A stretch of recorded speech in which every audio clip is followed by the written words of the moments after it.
debo de advertir a la audiencia que la plática que voy a dar hoy no es de mi competencia en sí. Esto es algo que yo estoy iniciando, dada la eh, necesidad de satisfacer requerimientos de dos estudiantes que están próximos a ingresar a mi laboratorio, que desde un principio me preguntaron si podían hacer algún tipo de modelaje sobre virus mucho antes de que iniciara esta pandemia.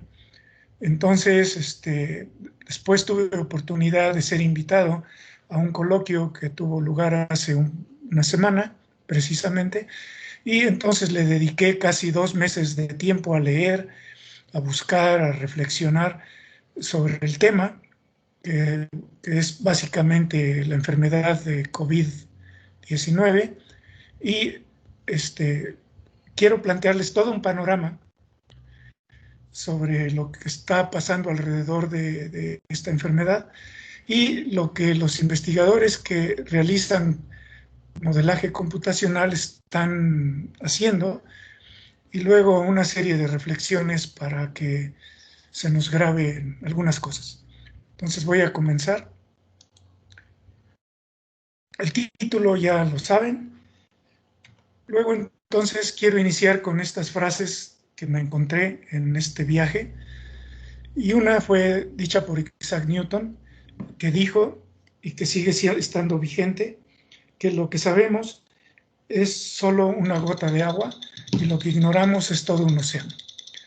Luego también hay muchos filósofos que hablan, pero el que más me impactó fue Jean-Marie Gustave, Premio Nobel de Literatura en el 2008, cuyo trabajo literario reciente ha surgido de que él convive con poblaciones indígenas de Latinoamérica y ha obtenido estas dos ideas que son claras.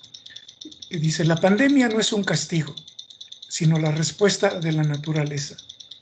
Él ha notado que las poblaciones indígenas son más conscientes de que el mundo en que vivimos es un mundo prestado a los humanos para que se pueda aprovechar, pero con mesura. Y yo creo que eso define todo. Bien, aquí les voy a presentar algo que poca gente sabe acerca de la epidemia que hubo en México. Y comienzo con esta frase de que la historia de la humanidad es una batalla continua entre nosotros y los microbios. Durante la mayor parte de nuestra historia siempre hemos estado del lado perdedor. Y la figura que les presento lo dice todo. Este es un estudio realizado por ciertos investigadores, de los cuales no recuerdo el nombre, alrededor de 2007, de 2011, e hicieron excavaciones de restos humanos para entender qué sucedió en México después de la conquista. Antes de la conquista, en México había cerca de 22 millones de habitantes indígenas. Llegaron los invasores españoles e inmediatamente hubo una epidemia de viruela. Y eso causó 8 millones de muertes. Unos cuantos años después, apareció otra epidemia que no saben todavía qué la causa o qué la causó, a lo que los indígenas le llamaban Cocolitzi. Eso causó la muerte de entre 12 y 15 millones de muertes. Y luego, unos 30 años después, otra vez apareció Cocolitzi y mató a otras 2 millones de indígenas. Total, que en el lapso de unos 50 años, la población indígena de México se redujo de 22 millones de habitantes a 2. Eso quiere decir que en estas pandemias hubo una muerte aproximada de 90%. Y eso, claro, contribuyó mucho a lo que es México hoy en día, que nuestros indígenas están abandonados, que tienen muchos problemas de todo tipo, pero es porque se redujo la población de 22 millones, que bien habían podido controlar a los invasores españoles, hasta 2 millones. Y eso seguramente causó un impacto moral en la población. Y no dudemos que eso pueda ser causado con esta pandemia. Bien, luego, un registro del tiempo de las grandes pandemias que ha habido en el mundo en los últimos 2000 años. Aquí está representado con gráfico de esferas el tamaño de muertes que ha habido. Y como verán, en este pequeño tramo de un siglo, hemos tenido tantas pandemias, quizá más pandemias, que las que se tuvieron en los últimos 2000 años. Y van a ver la razón de por qué esto ha sucedido así. Hoy en día, en abril 6 de este año, se tenía un estimado de 71,000 muertes. Hoy en día, hoy, hay más de 800,000 muertes debido a la pandemia COVID-19. Ahora, ¿qué son los virus? Ningún científico o grupo de científicos ha estado de acuerdo en qué son. Algunos los consideran replicantes vagabundos, que fueron de las primeras entidades replicadoras de la historia antes de las células. Otros, que son genes liberados, que algunas bacterias o células se deshacen de ellos debido al estrés ambiental, por ejemplo. Y hay otros que consideran que son estafadores, es decir, que hay una relación parecida a la simbiosis, en donde todos ganan, pero generalmente termina ganando el virus. Los virus en realidad son pequeños trozos de ácido ribonucleico o ácido desoxirribonucleico, algunos encapsulados, otros no, ¿sí? Y la idea es que estas cápsulas protegen el material genético. Aquí hay un dibujito de dos virus, uno que no tiene una cápside, una envoltura, ¿sí? Está desnudo, y hay otro que sí presenta una cápside hecha de fosfolípidos, es como una membrana. ¿Sí? Y en esta membrana se insertan muchas proteínas de membrana que son los que dan la infectividad al virus. Algunos de estos virus, como está representado aquí, tienen una serie de proteínas que están insertadas en esa membrana. Pero algunos de ellos tienen una hebra lineal de ácido ribonucleico, ¿sí? Y todos ellos comparten una situación que los hace característicos. Es que todos ellos, al principio de su genoma, tienen una proteína que les sirve para traducir esta información genética a proteínas que ellos van a necesitar. Es una polimerasa de ARN dependiente de ADN. Aquí, como verán, en algunos casos existen canales iónicos también dentro de esta pequeña coraza de los virus. Hay casos en donde el genoma no es lineal, sino está fragmentado, ¿sí? Como aquí.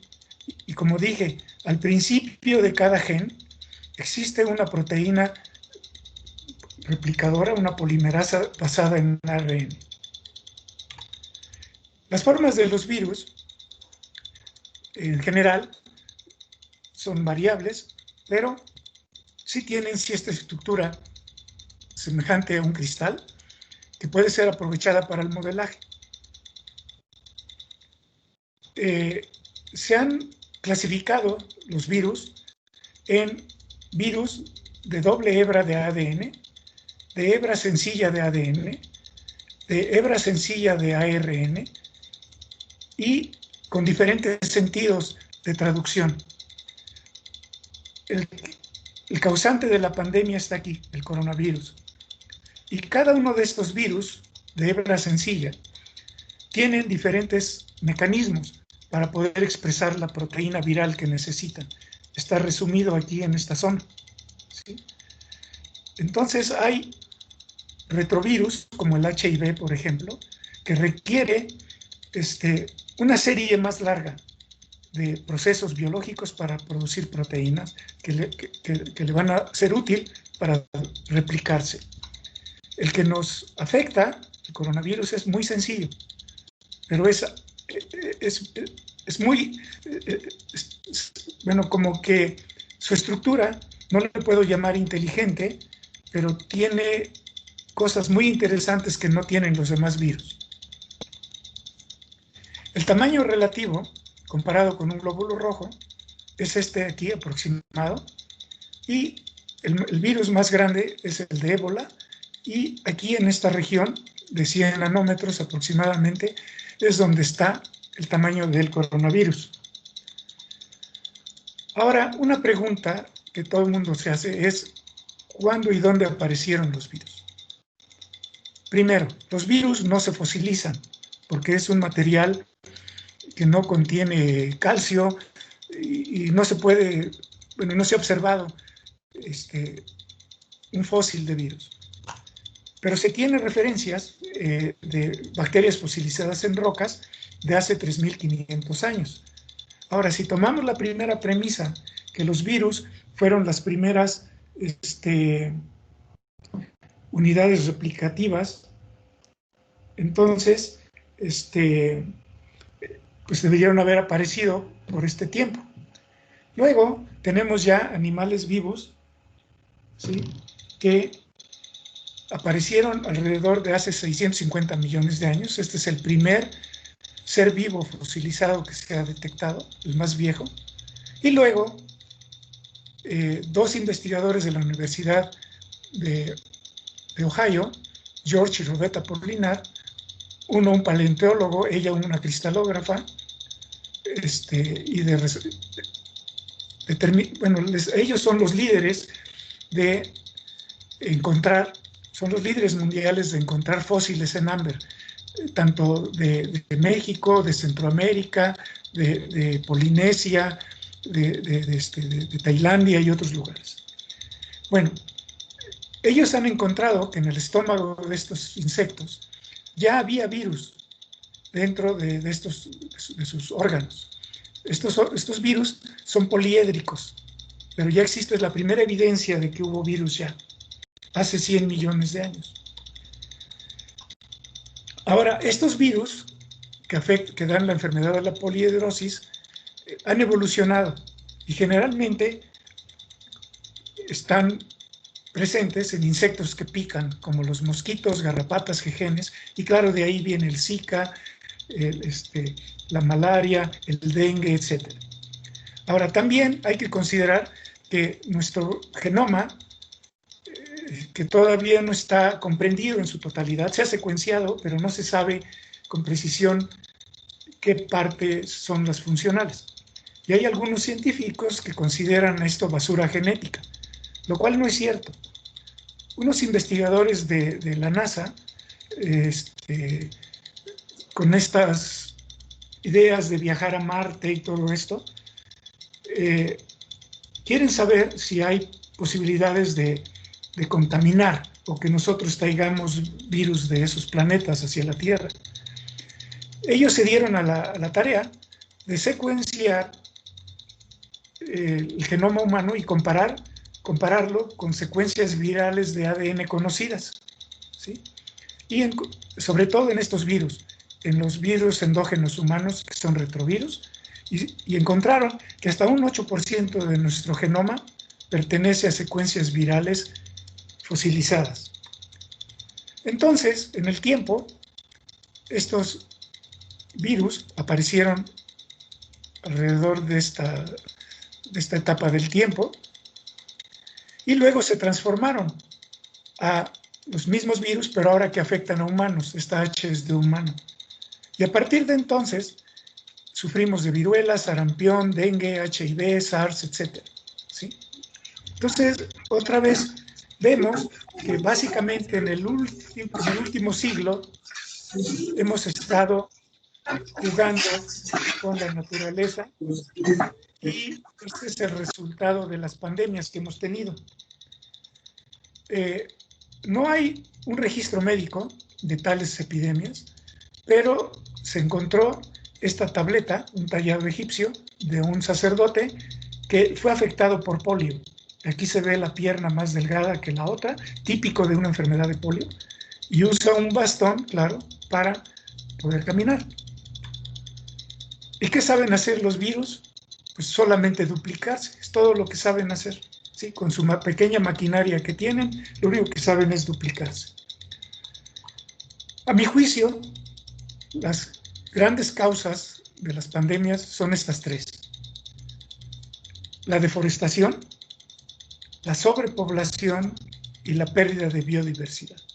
Esta última está, bueno, los científicos que trabajan en esta área le llaman zoonosis, que es la mezcla entre virus, humanos y animales. Bien, aquí solamente una ilustración. Deforestamos. ¿Por qué? Porque el ser humano sigue creciendo en número, necesita más territorio, pero nos acercamos a las selvas o a los bosques, que son las regiones reguladoras, las contenedoras de todos los virus, porque los virus generalmente, en su mayoría, están presentes en los animales salvajes. Pero los virus en estos animales salvajes no hacen otra cosa más que seguir creciendo, no les causan, no matan a los animales que son sus huéspedes, simplemente los usan para seguir reproduciéndose, eso es todo, es un ambiente controlado. Pero llega el ser humano con su ambición, tala, y entonces ya estamos entrando en esas zonas reguladoras. Y para esto no tenemos defensa, tal como les mostré en la diapositiva de las muertes que hubo de los indígenas mexicanos cuando llegaron los españoles. Los indígenas mexicanos no tenían defensa contra las enfermedades que venían de Europa. Y esto es lo que está pasando ahora. No tenemos defensas contra un virus que salió de los bosques o de las selvas de algún lugar. Entonces deforestamos y lo usamos pues para ganadería, para agricultura o para hacer más ciudades, ¿sí? Y sobrepoblamos. En granjas de animales que tenemos, que como somos muchos, tenemos que comer, pollo, cerdo, vacas, o bien sobrepoblación en las ciudades, tanto de pobres como de ricos. Aquí los edificios son de ricos y acá son los pobres. Pero también en algunos países está la necesidad de que llevan a sus niños a donde están los animales. Y entonces es una comunicación muy fácil para que un virus animal pueda pasar a un humano. Y luego contaminamos. Y tenemos muchos problemas que hemos creado nosotros mismos. Entre ellos, la pérdida de biodiversidad. ¿Qué digo con esto? Que en los últimos 100 años, nosotros como seres humanos, hemos extinguido a muchos animales salvajes, que bien podían ser los reguladores de muchos bichos, ¿sí? Por ejemplo, hay ciertas aves que se dedican a comer langosta, por ejemplo. Y las aves controlan a la langosta y la langosta no deshace los cultivos. Pero si nos deshacemos de las aves, entonces las langostas hacen lo que quieren. O bien, también podemos deshacernos de algún animal que coma insecto, muy pequeño, insectos voladores, que son como ejemplo los mosquitos, moscas, etc. Si nos deshacemos de esos animales, entonces las moscas, los mosquitos tienden a proliferar. A tal grado de que hoy en día hay mucho más animales domésticos en el planeta que animales salvajes. Y entre menos animales salvajes haya, eso quiere decir que tenemos menos diversidad y más riesgo de transmisión de enfermedades. Cuando digo que tenemos menos biodiversidad es porque los cerdos que se crecen en las granjas son solo de un tipo de genético. Y lo mismo de las vacas, solamente aquellas que dan leche y no otras cosas. Y de los pollos, pues solamente aquellos que son ponedoras. Y entonces estamos reduciendo la biodiversidad a pocas especies. Y entonces no hay una zona reguladora de transición para que las enfermedades se diluyan y no se concentren en una sola especie.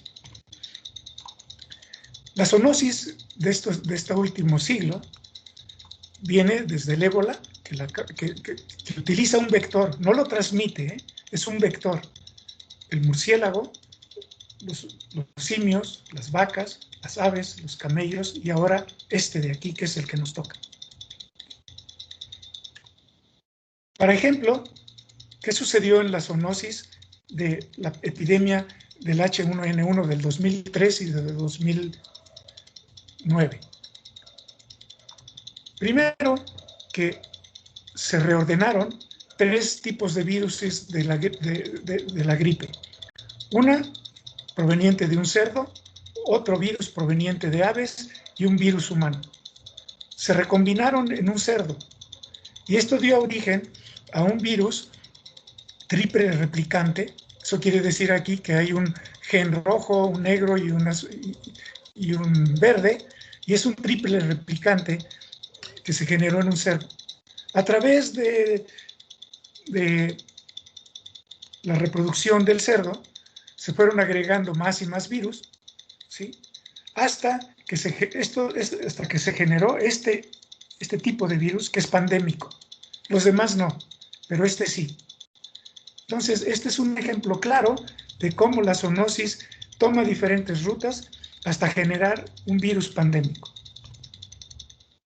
Cuando se estudió este virus, el HN1, obviamente es un coronavirus, tiene las mismas proteínas, bueno, tiene estructuras similares al coronavirus, pero su genoma es fraccionado. Como había dicho, hay virus que tienen genoma fraccionado. Y tiene este virus, el HN1, un gen humano, ya dijimos que es un triple replicante, un gen humano, 2 genes que provienen de aves y 5 genes que vienen de los cerdos. Bueno, con todo esto, ¿qué podemos hacer? Es poco el conocimiento, pero si los usamos adecuadamente, podemos emplearlo para modelos computacionales. Pero para ello necesitamos grandes computadoras que sean capaces de convertir la estructura tridimensional que se obtiene por experimentos de rayos X, resonancia magnética nuclear, en estructuras, ¿sí?, que podamos estudiar y simular en la computadora. Porque no hay de otra. O sea, no podemos hacerlo in vivo, tampoco in vitro. Tiene que ser in silico para poder hacerlo más rápido y sin exponerse a los riesgos sanitarios.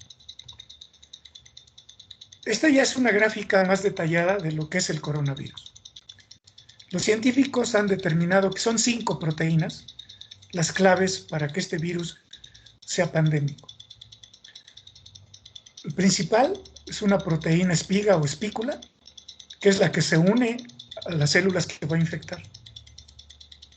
Tenemos a una pequeña proteína de membrana que tiene cierta actividad catalítica. Tenemos una hemaglutinina esterasa que reconoce ciertas señales que tienen las células que va a infectar el virus. O sea, esta reconoce esas señales y esta se une a ellas. Y luego tenemos a una proteína que se llama nucleocápside, que es la que enrolla a todo el material genético. Este material genético está compactado gracias a que se enrolla. Y luego una proteína matriz que es poco estudiada, pero que también es importante para generar proteínas que le sirven al virus para reproducirse. Estas son imágenes de microscopía electrónica de cómo un coronavirus está infectando a una célula. Y luego otra, una vez que ya se multiplicó el virus, cómo se ve dentro de las células. Como ven, pueden entrar 1 o 2, pero salen miles. Bien, esta es la referencia de esta imagen. Esta espiga, la proteína espiga, ya está comprobada que se une a este receptor que se llama AC2 y que es la enzima convertidora de angiotensina. La angiotensina es una hormona peptídica que regula la presión sanguínea en seres humanos. Por ello es que este virus es altamente letal para personas que sufren de alta presión, porque ya no existe la posibilidad de regular la presión sanguínea con angiotensina.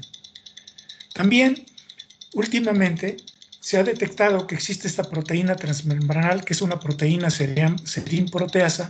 Eso quiere decir que tiene la capacidad de digerir proteínas, las corta. Entonces la hipótesis es que esta proteína corta a las proteínas espiga, haciendo que su cápside, que es lipídica, pueda unirse a la membrana de la célula, ¿sí? Y de esa manera facilitar su incorporación al interior.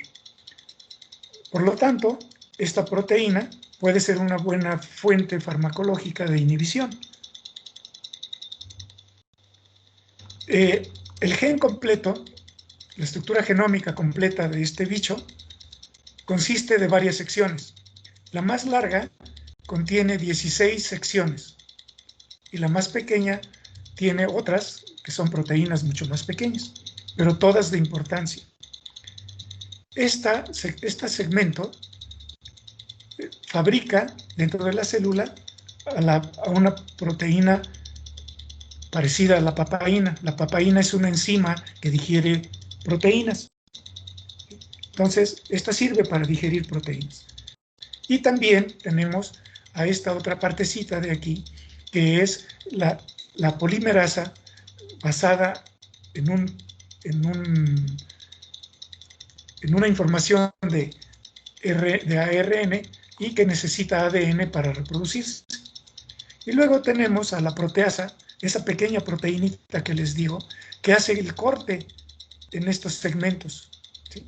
Para que se puedan producir estas proteínas dentro de la célula.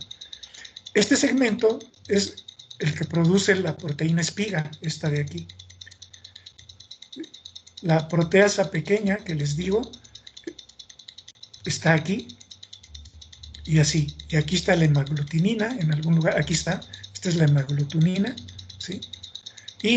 O la helicasa, perdón. Esta es la helicasa, la hemaglutinina está, no la localizo aquí. Bueno, en fin. Aquí está. Bien. Luego, comparando los genes de virus parecidos a este, se ha visto que este pequeño fragmento en rojo es la única diferencia importante entre el SARS del 2003, que no causó tantos muertos, y la actual pandemia. Este pequeño trocito es todo. Bien, esta diapositiva les muestra, voy a ir rápido, son los diferentes segmentos y las diferentes proteínas que se fabrican, pero que no todas están bien determinadas ni se sabe para qué sirven. Sin embargo, teniendo esta información, ¿sí?, de aquí, la genética, se puede hacer la conversión a una secuencia de aminoácidos, ¿sí? Eso se le llama traducción. Y si conocemos la secuencia de aminoácidos o simplemente la secuencia de los ácidos nucleicos que van aquí, por métodos de biología molecular, se pueden expresar o clonar para producir las proteínas, aquellas que se han podido cristalizar, como esta, la proteasa, esta otra, la polimerasa, y esta otra, la helicasa. Estas son proteínas ya cristalizadas y se han podido determinar cuáles son los sitios activos de estas enzimas o de estas proteínas. Es decir, si podemos inhibir estas regiones, muy supuestamente, muy probablemente, el virus ya dejaría de reproducirse. Pero recuerden, estas proteínas se expresan dentro de la célula una vez que ya está infectada. Lo importante sería tener algo que evite la infección. Y pues recurrimos al modelado molecular, que para muchos de ustedes quizás no sea muy obvio, pero simplemente implica el desarrollo de modelos matemáticos que puedan usarse para predecir e interpretar sus propiedades. Pero necesitamos computadoras. Las etapas del modelado molecular generalmente son así: búsqueda de datos, alineamiento, acoplado, y estas son las partes de cómputo: dinámica molecular, mecánica molecular, química cuántica, y asociado, claro, con el trabajo experimental. En el alineamiento múltiple de secuencias, que es el primer paso, ¿sí?, se ha hecho este estudio reciente. Como les digo, la mayoría de estos trabajos que les estoy presentando ni siquiera están publicados. Son facilidades que dan las revistas para que la información viaje rápido, pero no están revisados. Entonces hay que tomarlo con un granito de sal, pero yo creo que la información es muy precisa. Entonces aquí se hizo, en este trabajo, una comparación del consenso de la secuencia genética de un coronavirus con uno proveniente de un murciélago. Entonces, aquí en esta región, como ven, la secuencia del murciélago con el coronavirus que nos ataca es muy parecida. ¿Sí? No quiere decir que este murciélago nos transfirió el virus. Sufrió un proceso de zoonosis que al final llegó a nosotros. Ahora, si nosotros, bueno, esta secuencia es de alrededor de 30.000 nucleótidos. ¿Sí? De aquí a acá hay 30.000 nucleótidos en secuencia y cada uno de ellos, como vimos en la diapositiva anterior, codifica para diferentes proteínas. Si solamente tomamos la sección que corresponde al dominio que se une al receptor, ¿sí? Otra vez comparando el virus de un murciélago con el SARS, igual podemos ver aquí que hay una gran similitud en su conformación y en su forma, en 3 dimensiones. Cuando esto ya se produce por biología molecular, se puede comparar por computadora aquellos lugares que son diferentes entre sí. Como ven, la estructura principal que está en morado se conserva, pero no así esta región que es altamente flexible. Este es el virus del murciélago, de otro murciélago, este es del pangolín, y así. Y aquí está el SARS que nos afecta. Como ven, la diferencia en todas estas regiones flexibles es bastante apreciable en el virus que nos afecta, pero muy parecido al SARS-CoV-1, aquí debería de ser 1, no 2, que nos afectó en el 2003. ¿Sí? Por acoplado molecular, lo que se trata de hacer es de hacer una búsqueda inteligente que le llaman en inglés True Output Screening o búsqueda de alta eficiencia de compuestos que ya han sido sintetizados y que sirven para otras enfermedades. Porque diseñar un nuevo compuesto para algo que no se conoce bien a bien nos puede llevar décadas en hacerlo y no estamos ahorita en el momento de arriesgar décadas de enfermedad para encontrar un compuesto que sirva. Entonces lo que se hace es una búsqueda en los miles, si no es que millones de compuestos que se han sintetizado y que solamente las compañías farmacéuticas tienen, pero que algunas de ellas han estado dispuestas a abrir sus bases de datos y hacer una búsqueda conformacional de ver cuál de estos compuestos que han sido sintetizados para otras enfermedades pueden tener la cualidad de unirse a estas regiones que son importantes. Para ello, uno de los programas favoritos es uno que se llama PELE, que hace esto, ¿sí? Hace una búsqueda aleatoria basada en Monte Carlo para ver en dónde un compuesto puede unirse a una proteína. ¿Sí?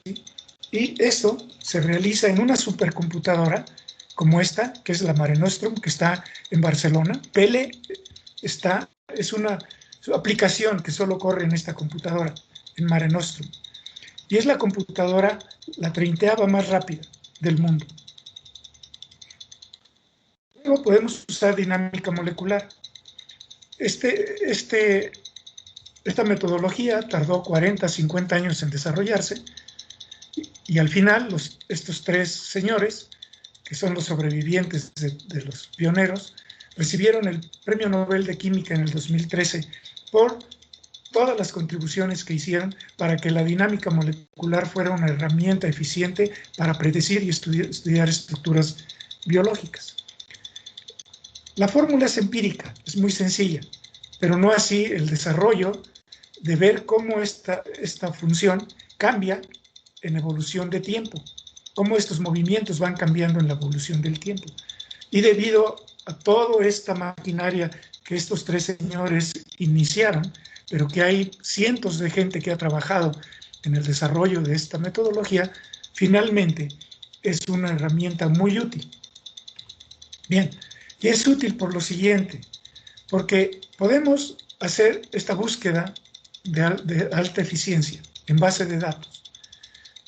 Se pueden hacer búsquedas en supercomputadoras en cuestión de horas en vez de días o semanas o meses de todos los compuestos.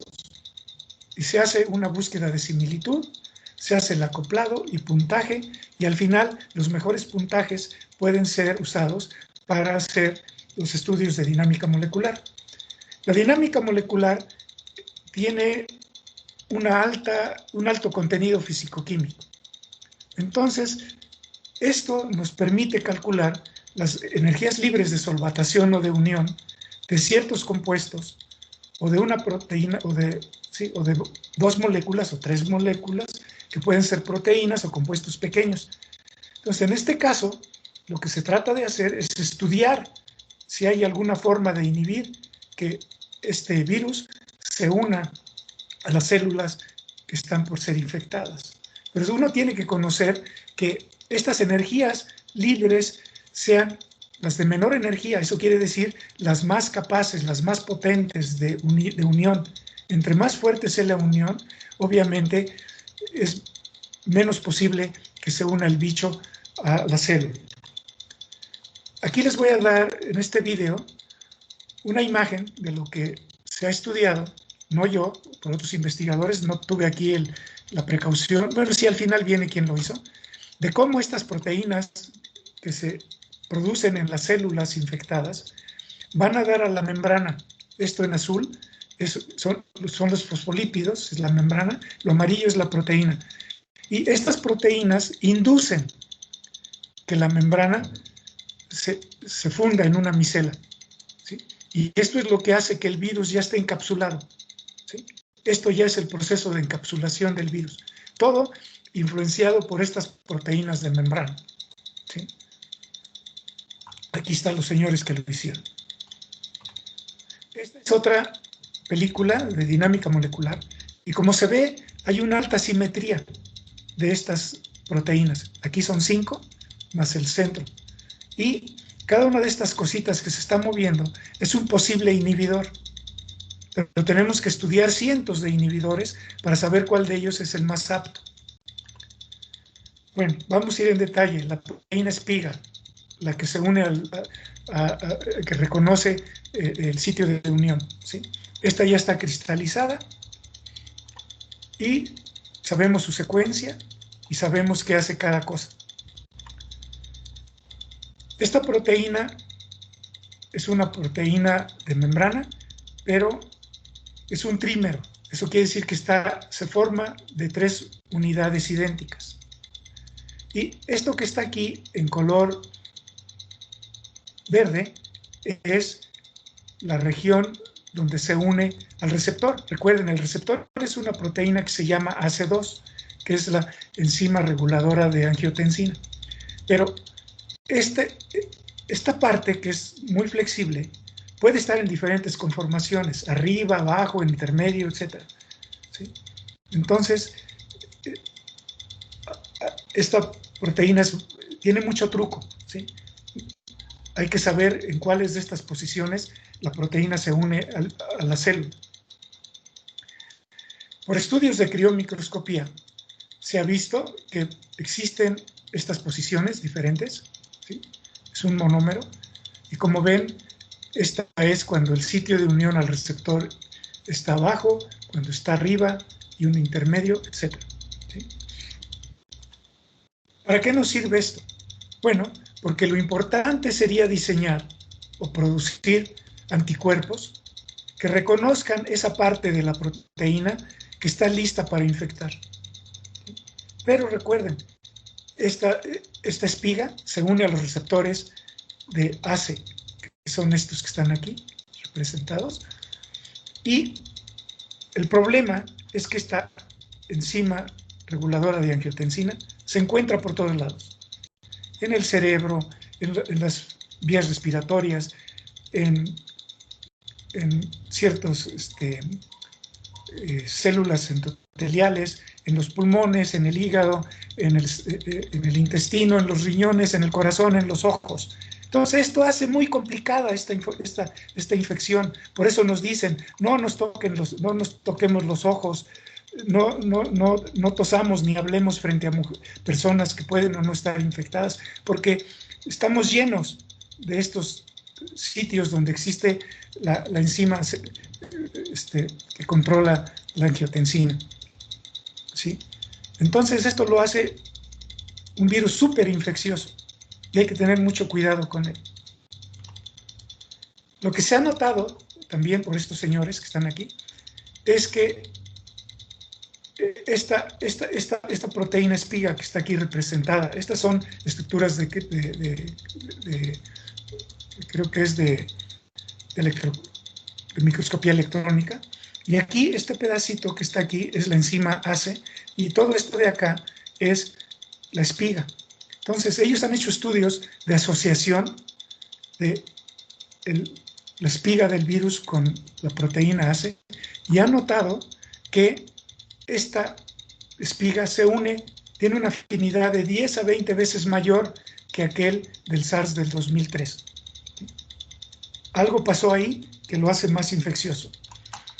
Otros estudios también, por dinámica molecular, modelan lo rojo, que es el estado cerrado de esta espiga, el verde es cuando ya se está abriendo, y cómo se va pegando a la enzima AC2. Cuando ya está unida esta espiga a la AC2, se forma esta verdadera espiga, que es la que ya se une directamente a la célula y comienza todo el proceso infeccioso. Diferencias estructurales en los sitios de unión del SARS-CoV-1 del 2003 con el SARS-CoV-2 del 2019. Lo que está en negro son las mutaciones que han hecho posible que esta unión sea más fuerte, de 10 a 20 veces más fuerte que esta otra de acá. También lo importante es estudiar si los anticuerpos que funcionaron para el SARS-CoV-1 del 2003 pueden funcionar para el SARS-CoV-2 del 2019. Entonces, estos estudios también se han hecho por dinámica molecular.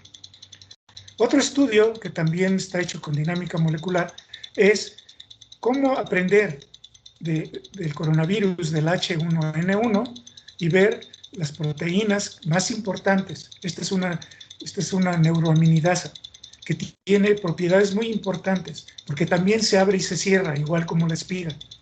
Y tiene un sitio de unión catalítico que está dirigido por cloro, por un ion cloro. Esa es la guía. La doctora Romy Amaro, que está en la Universidad de Texas, está tratando de hacer este estudio por dinámica molecular, pero el sistema que ella usa es completo. Y todo ese sistema, incluyendo todas las proteínas, el genoma, las corazas y todo eso, constituye un sistema de 160 millones de átomos, que no cualquier computadora va a poder estudiarlo por dinámica molecular. Luego entonces se usan supercomputadoras. Y esta supercomputadora es la que está en Texas, que es la quinta más rápida del mundo, pero a nivel académico es la primera. Y a ella le han dado tiempo de uso de esta máquina para hacer su simulación. Pero vean el tamaño de máquina. Lo importante es que esta neuroaminidasa reconoce al ácido ciálico y tiene una forma de llegar hasta el sitio catalítico. Y el ácido ciálico está unido a estos receptores ACE, y el ácido ciálico no es más que un azúcar que sirve como faro, que le está diciendo a otras proteínas, no necesariamente infecciosas, hey, aquí estoy, mírame, mírame, mírame. Pero lo mismo le dice al virus, hey, aquí estoy, mírame, ven para acá. Y entonces el virus se une a ella, y para eso tiene el virus la neuroaminidasa. La neuroaminidasa corta aquí, ¿sí? Y entonces permite que la espiga se una al receptor ACE, como lo vimos hace un momento. Luego, otros estudios de criomicroscopía también han detectado dónde están esos sitios altamente glicosilados, que son parecidos al ácido siálico. Pero esta parte glicosilada es lo que hace difícil crear vacunas. Aquí lo vamos a ver en esta película.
Esta es la supercomputadora de Corea, que es la onceava más rápida del mundo. Y solamente con esta se puede hacer lo que han visto. Estos otros autores, también de reciente publicación, compararon 44 secuencias de SARS-CoV-2, que existe solo en murciélagos, con SARS-CoV-2, que es el que nos afecta. Y determinaron que hay zonas conservadas. Esta es una partecita solo del dominio que se une al receptor. No es toda la proteína espiga, es solamente el pedacito que se une a la enzima ACE. Entonces hay regiones conservadas, pero lo que está en azul es altamente variable. Eso quiere decir que puede mutar muy rápido. Y por lo tanto, hay que estudiar muy bien esto a nivel físico-químico, a través de la dinámica molecular, porque hacerlo en un laboratorio húmedo se lleva mucho tiempo. Ahora, se ha detectado, otra vez, muy recientemente, que hay una mutación aquí, en esta zona, también es la zona crítica de unión al receptor ACE. ¿Sí? Es una mutación que va de valina a lisina. Y esta mutación parece que es lo que hace también o promueve que se una con más fuerza al receptor. Muy recientemente también, otra vez en el 20, todo esto, como les digo, está salido de la cocina, detectaron una mutación entre la cepa de Europa con la cepa que ahora tenemos en el continente americano. Esto sucedió alrededor de febrero 22 y hubo una mutación, ¿sí?, del ácido aspartico 614 a glicina 614. Y esta está aquí, en esta sección, aquí. Esta es la parte que se une al receptor y toda la espiga está aquí abajo. Bueno, en esta región se determinó esta mutación. ¿Qué es lo que hace ahí? No sabemos, pero seguramente si es diferente a otros virus parecidos y sobre todo que cambió de la cepa de Europa a la cepa que está en el continente americano, es algo importante. Y quizás sea esa la causa que en nuestro continente haya más muertes que las que hubo en Europa. Luego tenemos a la polimerasa. Esta polimerasa es la que sirve para fabricar, mejor dicho, convertir la información de RNA lineal que tiene el virus a información genética que va a usar la célula. Y esta enzima es parecida a una mano. cualquiera de las dos. Si juntan el índice, el dedo índice con el pulgar, verán que se va a formar una especie de cavidad.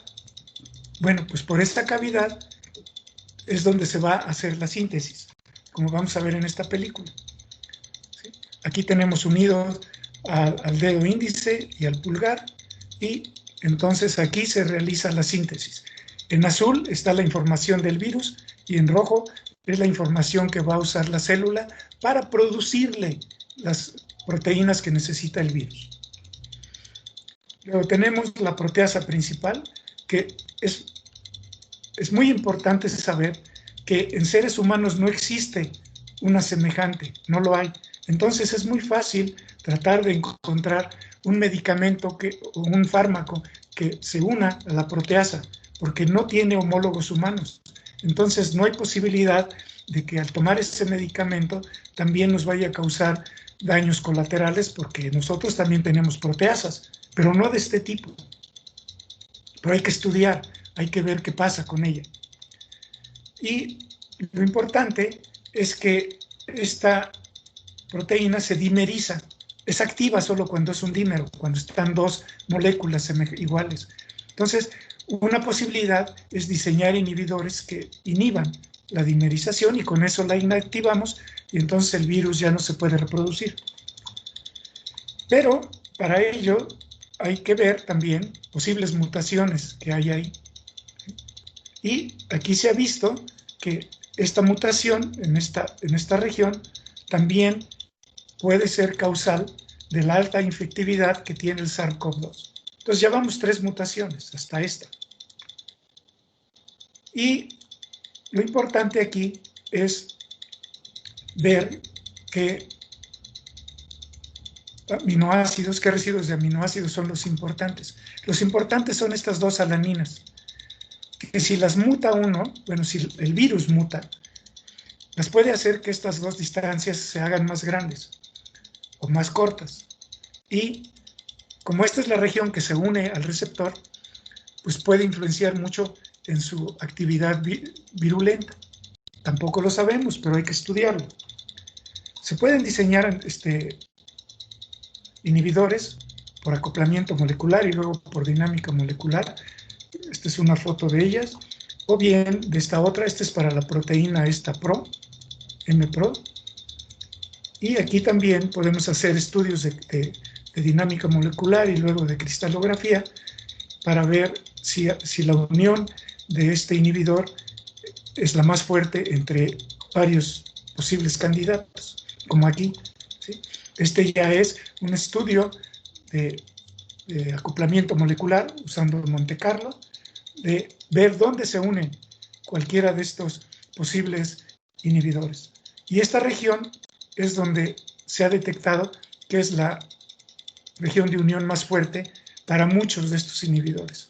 Pero esto fue hecho por acoplamiento molecular, luego dinámica molecular. Luego están las proteínas de membrana. Estas no están cristalizadas. Me gustaría saltarme esto un poco para que puedan ver un video que, que, que les tengo preparado antes de que termine la plática. Esto lleva como 8 minutos y que puedan ver cómo se integra todo esto.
Doctor Ramón.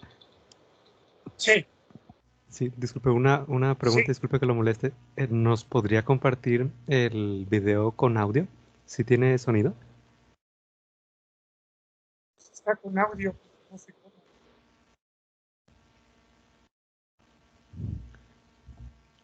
Ah, ok.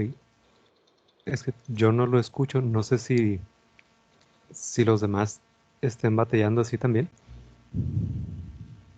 Pues tiene todo el volumen,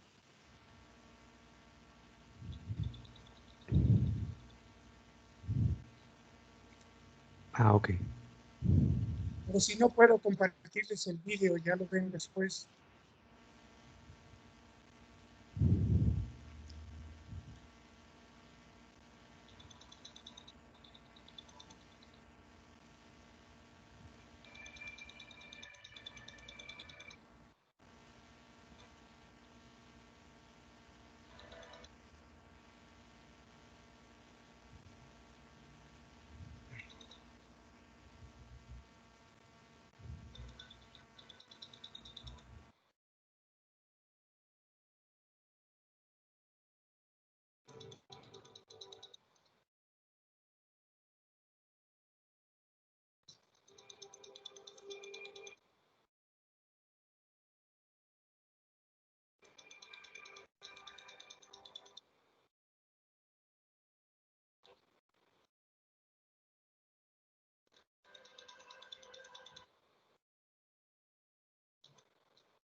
Me decían que no escucharon el audio del vídeo.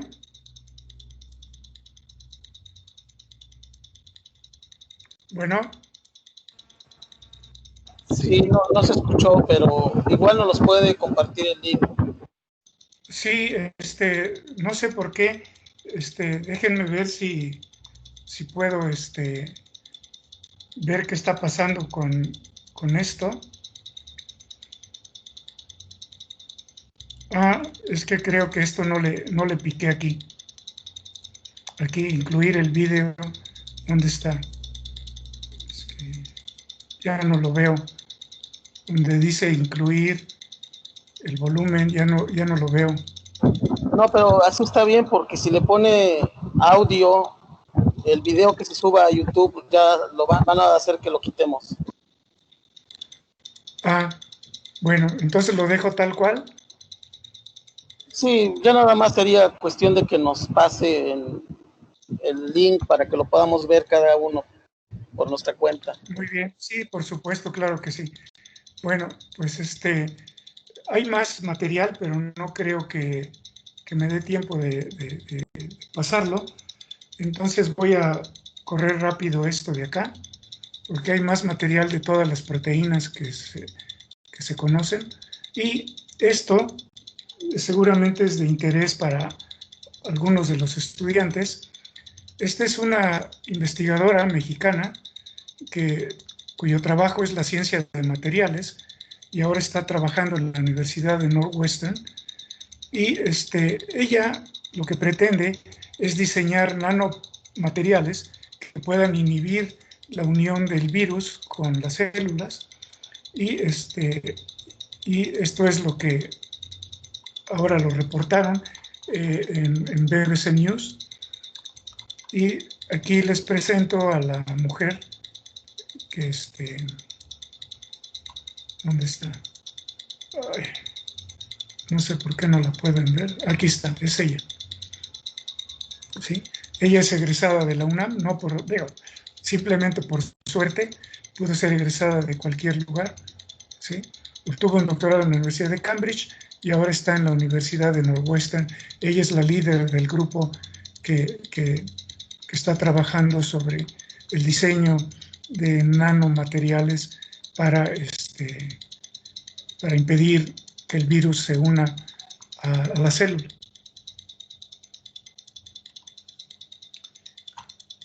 Y ya lo vimos. Ahora, estas son las computadoras que tenemos acceso en México. La de Mistly, que ni pinta entre las computadoras más rápidas del mundo, y la de Simvestab, que tampoco pinta. Entonces, es muy difícil hacer todo lo que les he mostrado si no tenemos acceso a verdaderas supercomputadoras. En estas, créanme, no se va a poder. Y pues estamos ahorita confrontados con nuestro efecto en el medio ambiente, la basura que ya existe en el mar, y no solamente en el mar, sino basureros en la tierra, ¿sí? Los famosos rellenos sanitarios. Y esto nos lleva al cambio climático. En algunas zonas de los polos, donde ya se ha derretido suficiente hielo, se han encontrado estas algas de color rojizo, que han estado congeladas ahí por millones de años. Ya las estudiaron y no son de preocupación para el ser humano, pero imagínense si en estas capas congeladas desde millones de años no va a haber bacterias o virus congelados ahí, que cuando se deshielen los polos, vayan ustedes a saber qué otras pandemias vamos a estar expuestos. Entonces es un riesgo también estar jugando con la naturaleza. Si viéramos a la Tierra desde lejos y nosotros somos nuevos visitantes a este planeta, no nos vamos a imaginar lo que está ocurriendo ahora. Aquí no somos capaces de vernos como seres humanos, y mucho menos al virus. Pero, como dije al principio, la pandemia no es un castigo, es una respuesta de la naturaleza. Simplemente porque nos estamos metiendo en zonas donde no debemos estar. Seguimos creciendo como número de seres humanos y seguimos requiriendo de de surtirnos de mucho, de tierra, de alimentos, etc. Y yo creo que podemos usar esta frase de los indígenas de Latinoamérica. El mundo en que vivimos es un mundo prestado, pero para que lo podamos aprovechar con mesura. Y yo con esto cierro. Muchas gracias y espero sus preguntas. Muchas gracias por la presentación, doctor Garduño. Preguntas del público, pueden levantar la mano, pueden escribirlas en el chat.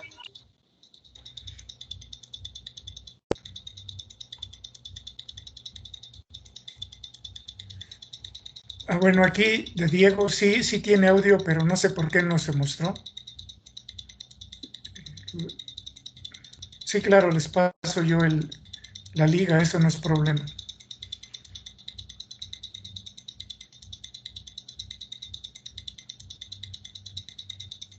A Adelante, ver, Diego. Diego Gerardo. Sí, Diego.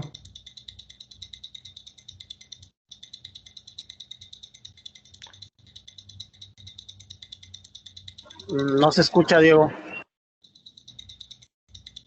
Ok. Sí, gracias. Muchas gracias, doctor, por esta plática. Es muy interesante todo el material que se ha estado generando alrededor de esta situación, ¿verdad? De la pandemia. Y aunque son cosas complejas que apenas se están comprendiendo, quería preguntar, por ejemplo, el mecanismo que nos decía de inhibir la unión del virus con las células, si se puede inhibir esa unión, se afectaría digamos, otro mecanismo de unión con alguna otra proteína o algo que sea importante, por ejemplo. Pues mira, la realidad es que sabemos muy poco, como lo dijo Newton. Lo que sabemos es una gota de agua y lo que ignoramos es todo un océano. La mera verdad no sé, yo no soy fisiólogo, ni virólogo, ni vacunólogo, ni nada de eso. Yo humildemente soy un biofísico que intenta hacer lo que puede. ¿Me permiten? Estoy ocupado, te llamo al rato.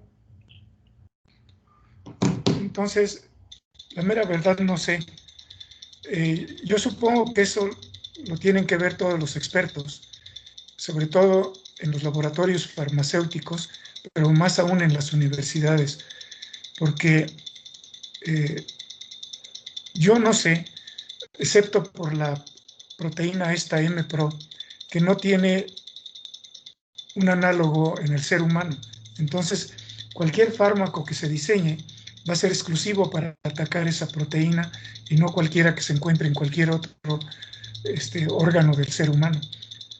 Eh, Jugar con la farmacia, con farmacología, es por ello que se lleva mucho tiempo en diseñar un nuevo fármaco, porque hay que probar que no tenga efectos secundarios letales para el recipiente, porque si es más grave la cura que la enfermedad, pues no tiene sentido. Las vacunas es una alternativa, pero también tienen muchos riesgos, porque la manera en que se generan también puede causar, hasta donde sé, efectos no deseados, que aparecen, si no un año, décadas después. Hay ciertas vacunas que se generaron para un propósito y después de cierto número de años se manifestó un daño por la aplicación de la vacuna y esta tuvo que ser retirada. Y mientras, pues la gente que la recibe, pues tiene que sufrir los efectos secundarios de la vacuna, que en un principio puede paliar la enfermedad, pero la realidad es que sabemos muy poco. Pero hay que hacer lo que se pueda. O sea, la gente se está muriendo, ¿sí? Hay cerca de, en el mundo, hay cerca, ahorita no tengo el número exacto, pero son muchos millones de infectados, no tengo el número. A ver, creo que son cerca de 250 millones de habitantes de este planeta que están infectados. Y al día de hoy hay más de 850 muertes por esta causa. Ahora, esta pandemia no se compara con la peste que hubo en Europa, no se compara con la pandemia o la epidemia que hubo en México cuando llegaron los españoles, porque el número de muertos fue de millones. Aquí estamos, espero no llegar al millón, pero yo no lo creo. Yo creo que de aquí a que la vacuna, cualquiera de las vacunas se haga disponible, fácil vamos a llegar al millón de muertos. Pero la verdad es que no sé. Es muy preocupante, no lo sé. Luis, Muchas gracias, doctor.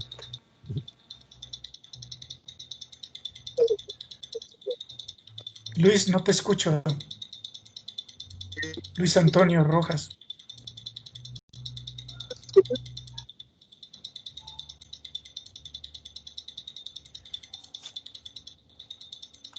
¿Sí me escuchan ahí? Sí. Ah, ¿qué tal? Muy Hola. buena plática, doctor. Muchísimas gracias por la plática. Yo tenía una duda orientada más hacia el área de computación. Como usted menciona, una de las grandes limitantes de hacer dinámica molecular es la gran capacidad de cómputo que se requiere. Mismo por eso usted menciona que en México no contamos siquiera con las supercomputadoras que figuran entre las mejores del mundo. ¿Usted cree que en algún momento la computación cuántica representará una solución para los países como México, quienes no tienen la posibilidad de invertir tanto dinero en una supercomputadora? Pues mira, la opción está ahí, pero se requieren fondos y esos fondos generalmente vienen de los contribuyentes que pagamos impuestos. En este gobierno no lo creo, ¿eh? Este gobierno está cerrado a la ciencia, a la cultura y a muchas otras cosas más. No lo creo. Y si continúa esta filosofía, como todo apunta, lo dudo. O sea, los científicos tenemos no solo la necesidad o la...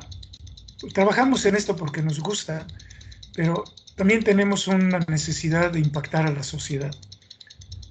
Si nosotros no somos capaces de convencer a la sociedad que el dinero que se colecta de impuestos es para utilidad y no para hacer obras de elefantes blancos que no van a servir para nada y es un desperdicio de dinero, esa es mi opinión y no es política, ¿eh?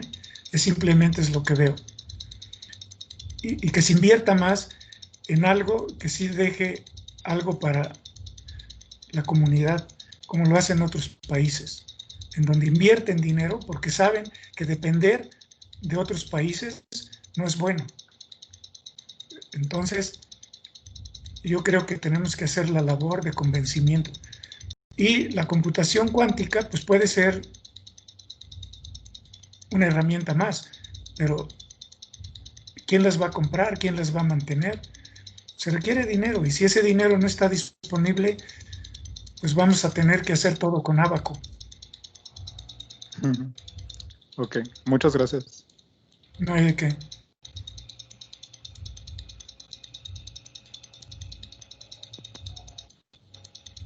¿Alguien más? Respuesta Marcelo Piatti. No lo mencioné. No tengo referencia de ella, pero la buscaré.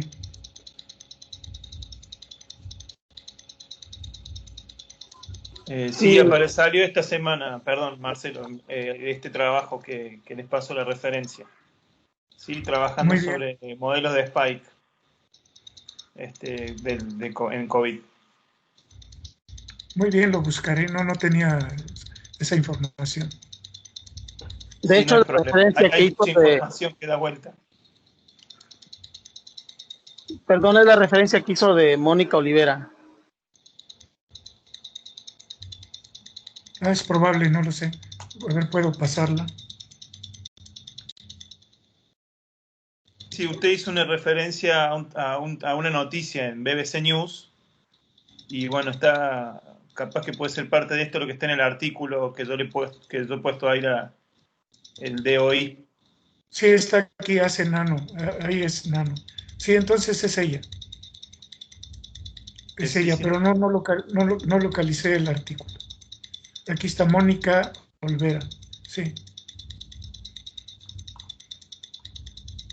pero no localicé la revista. Esto apenas lo obtuve hace unos días.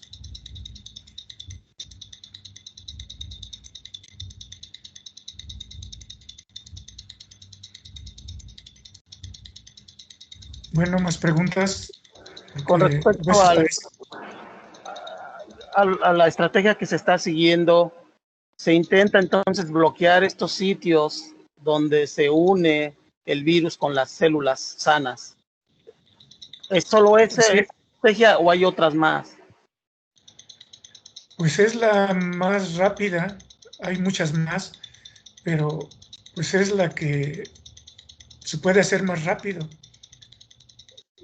Seguro hay más, por ejemplo, el diseño de fármacos pues es más tardado, Hay que hacer muchos estudios, no solamente de diseño, porque el diseñarlo en la computadora no quiere decir que va a trabajar al 100 en el cuerpo humano.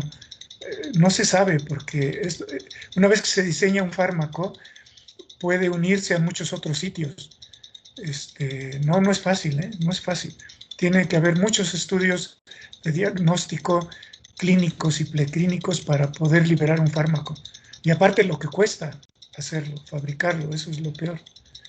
Entonces, lo más rápido que se puede hacer es diseñar algo que inhiba la unión o que bloquee la unión del virus con la célula sana. Eso es lo más rápido. Pero hasta ahorita lo más rápido es la vacuna. Por eso es que hay una carrera de cerca de 300 propuestas para fabricar vacuna, de las cuales solamente hay una o dos que están aprobadas y que están ya en la fase final. Pero las demás van muy lento. Aparte de dinero, se requiere participación de muchos científicos, virólogos, infectólogos, de muchos científicos. No es nada más labor de un conjunto de personas que son expertos en un tema. Se requiere participación de mucha gente.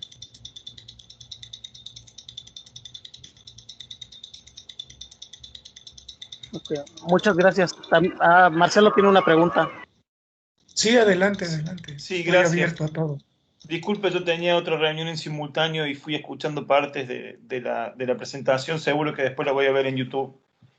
Respecto de estudios de reposicionamiento de drogas, ¿usted le ve perspectivas favorables que se pueda encontrar algo para remediar un poco esta enfermedad usando drogas que son originalmente para otros targets?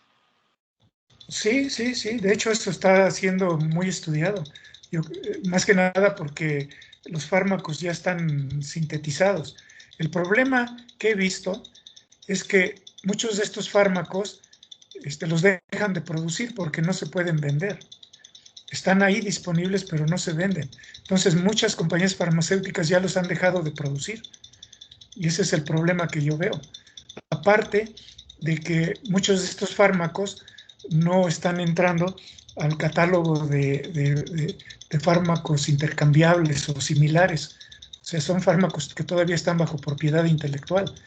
Y, por ejemplo, transferir eso a México, otra vez, falta de dinero, falta de visión política, porque ¿qué laboratorio farmacéutico en México se va a arriesgar a fabricar algo si tiene que obtener recursos de no sé dónde? Porque del gobierno no va a obtener un solo centavo.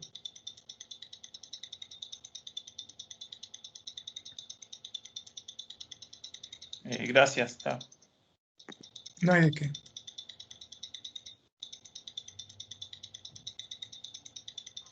¿Alguien más tiene preguntas para el doctor Garduño?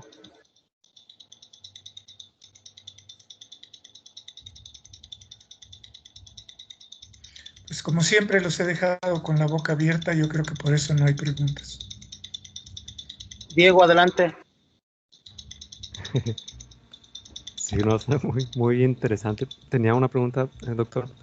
Para alguien que sea especializado más en la parte física, tomar el camino de biofísica, ¿qué recomendación nos daría?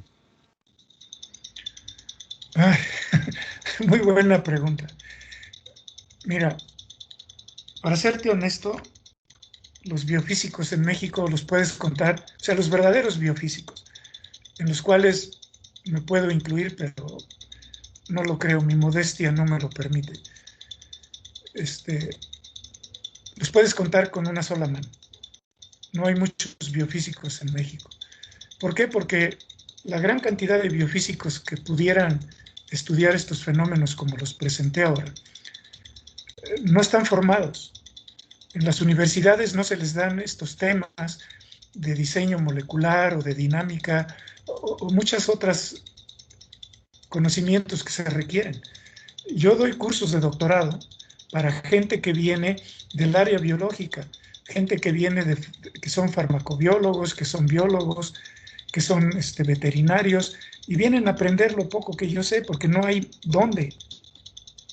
La mayoría de los biofísicos en México son electrofisiólogos, están más con el cerebro y el corazón, que también es parte de la biofísica. La biofísica es un tema muy grande, muy amplio. Y aquí en México solamente tenemos pocos especialistas. Y luego, si en las universidades no se procura el tender puentes, no hay solución posible en corto plazo. Hubo algunos intentos que han sido exitosos. O sea, considera que las áreas del conocimiento son pequeñas islas que están en un mar. Y tenemos a la física, a la biología, a la química, a la matemática, a computación, por decir algo. Si hacemos un puente entre la biología y la química, aparece la bioquímica. Y si tendemos un puente entre la biología y las matemáticas, aparecen las biomatemáticas.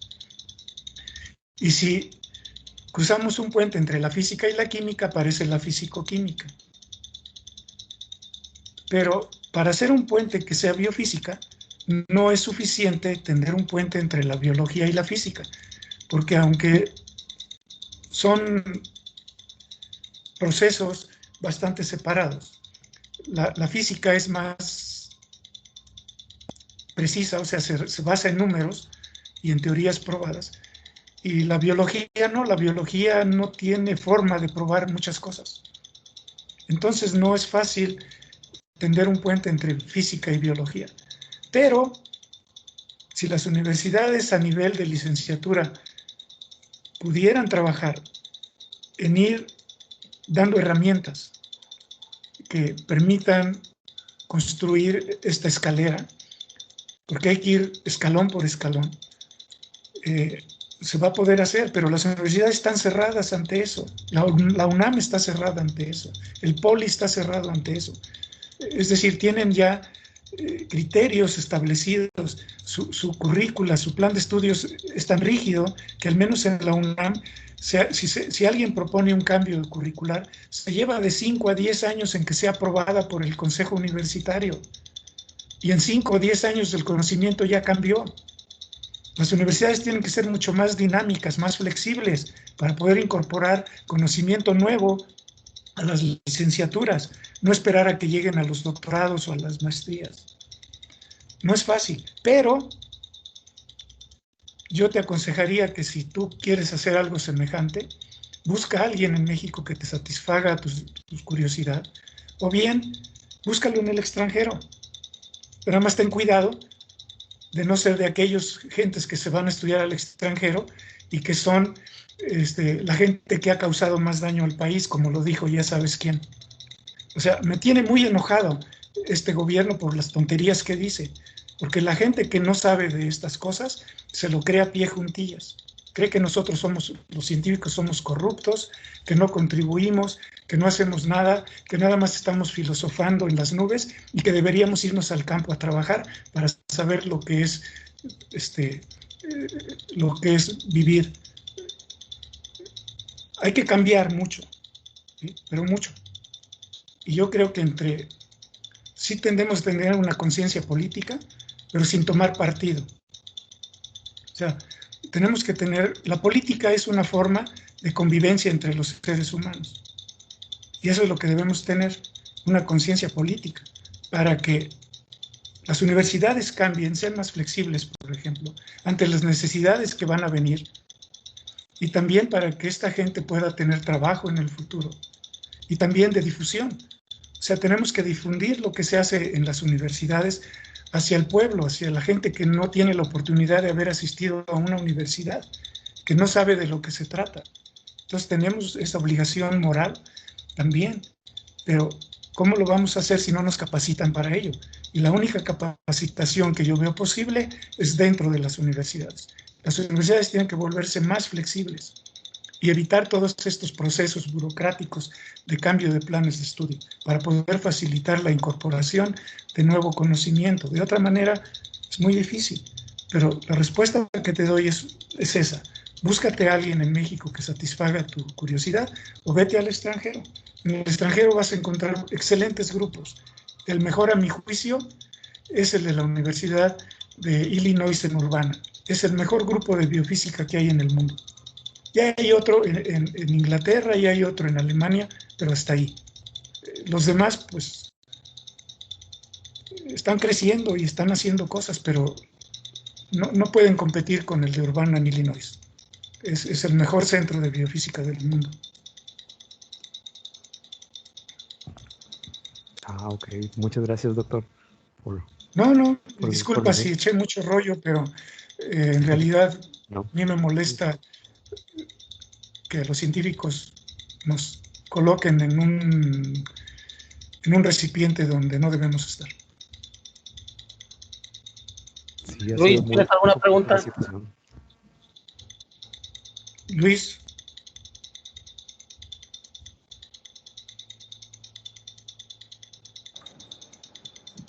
Pues, más que nada, por ejemplo, estas simulaciones que uno se puede hacer, al parecer las hacen en supercomputadoras. Si uno quisiera trabajar en una computadora, porque probablemente por algo las usan, ¿no? Más o menos como cuánto tardaría en estar trabajando en una computadora normal, promedio. Bueno, también es una buena pregunta. Lo que he visto por los reportes que he visto, no sé si ya los perdí, ¿no? Es que estas simulaciones en una supercomputadora donde pueden usar más de la mitad, estoy casi seguro, de la fuerza de cómputo presente, tienen resultados en una semana, 15 días. Si tuvieras que hacer lo mismo en una computadora como las que existen en México, fácil te llevas medio año, fácil. Yo con mis alumnos que hemos modelado pequeños sistemas de canales iónicos en parches pequeñitos de membrana, en total son como cerca de 700,000 átomos, a lo máximo. Hacer la simulación por triplicado, el análisis de los mismos resultados, nos lleva cerca de 6 meses, y no es que más. Y eso es un parche pequeño de digamos, 500,000 átomos a lo máximo. Ahora compara eso con un sistema de 16 millones de átomos. No se puede. Con una computadora como las de México es imposible. No se puede. No hay forma. Ni aún teniendo la computadora para ti solo. No hay forma. Tiene que ser en supercomputadoras.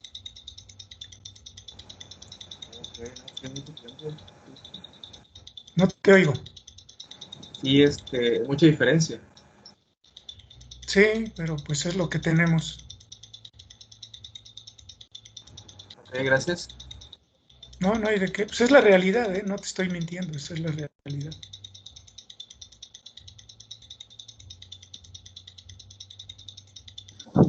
¿Alguien más que tenga preguntas?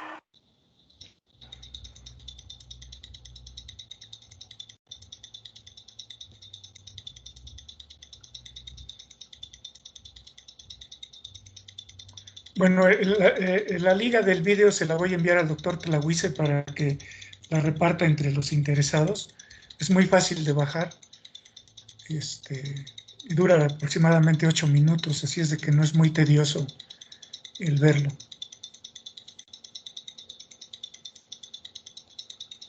Muchas gracias por compartirlo.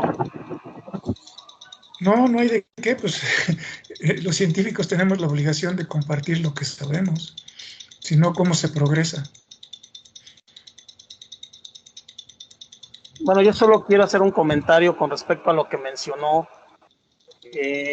Hay que hacer difusión para que la gente de a pie sepa de lo que se hace en todos los institutos en el país, la ciencia, y yo solo digo que esto es como cuestión de popularidad, ¿no? Los científicos no somos populares, es una realidad.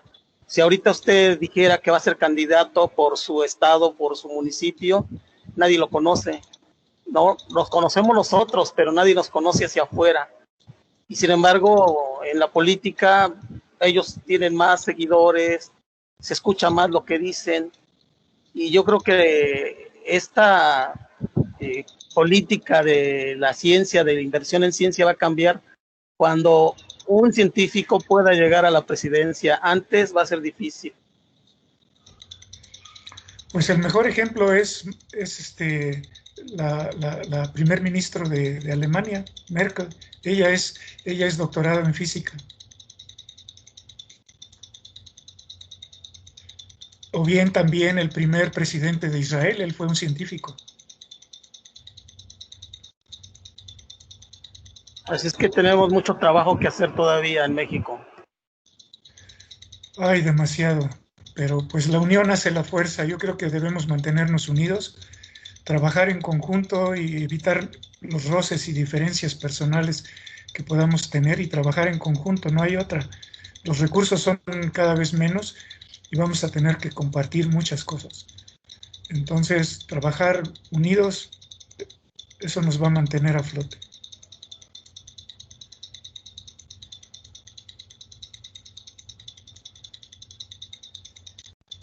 Bueno, pues precisamente Weizmann fue el primer presidente de Israel y él fue científico. Bueno, pues Existe muchas gracias por estar aquí, por...